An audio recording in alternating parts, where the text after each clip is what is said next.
10 सितंबर 1965 सुबह के करीब 9:30 बजे पंजाब के खेमकरण सेक्टर में असल उत्तर नाम की एक छोटी सी बस्ती के पास, जहां चारों तरफ पकी हुई फसलों के खेत फैले थे, वहां हवा में सिर्फ धूल और बारूद की गंध धुली हुई थी। यही वो जगह थी जहां कुछ ही घंटों बाद इतिहास एक ऐसा नाम लिखने वाला था जो आने वाली सैकड़ों पीढ़ियों तक भारतीय सेना की वीरता का प्रतीक बन गया। लेकिन इस कहानी को समझने के लिए पहले हमें पीछे लौटना होगा, उस दिन तक जब यह वीर पहली बार इस धरती पर आया था।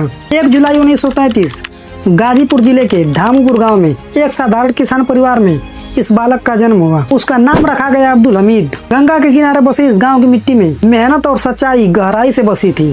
पिता मोहम्मद उस्मान एक सामान्य किसान थे और घर में साधन सीमित थे, लेकिन संस्कार भरपूर थे। बचपन से ही अब्दुल हमीद के भीतर एक अजीब सी बेचैनी थी, एक ऐसा जज्बा जो उसे गांव की छोटी सी दुनिया से कहीं आगे खींचता था। स्कूल के दिनों से वो पढ़ाई से ज्यादा दौड़ने, कुश्ती लड़ने और साहसिक खेलों में रुचि रखता था। गांव के बड़े बुजुर्ग अक्सर कहा करते थे कि इस लड़के की आंखों में कुछ अलग चमक है, मानो वह किसी बड़े मकसद के लिए बना हो। लेकिन उस वक्त किसी को नहीं पता था कि यह चमक एक दिन पूरे देश को रोशन कर देगी। घर की आर्थिक स्थिति भी ज्यादा अच्छी नहीं थी, इसलिए बहुत ज्यादा औपचारिक शिक्षा हासिल नहीं हो पाई। लेकिन अब्दुल हमीद के भीतर दिन ब दिन देश सेवा का जज्बा और अधिक बढ़ता गया। साल 1954 में जब वह मात्र 21 वर्ष के थे, उन्होंने भारतीय सेना की ग्रेनेडियर्स रेजिमेंट में भर्ती होने का फैसला किया। यह वही फैसला था जिसने उनकी पूरी जिंदगी की दिशा बदल दी। सेना में भर्ती होने के बाद अब्दुल हमीद की मेहनत, अनुशासन और साहस ने बहुत जल्द ही उन्हें अपने साथियों और अधिकारियों के बीच अलग पहचान दिला दी। धीरे धीरे वह 4th बटालियन ग्रेनेडियर्स रेजिमेंट में कंपनी क्वार्टर मास्टर के हवलदार पद पर पहुंच गए। उनके साथी सैनिक बताते थे कि युद्ध क्षेत्र में भी उनके चेहरे पर एक अजीब सी शांति रहती थी, मानो मौत का डर उन्हें कभी छू ही ना पाया हो। समय बीतता गया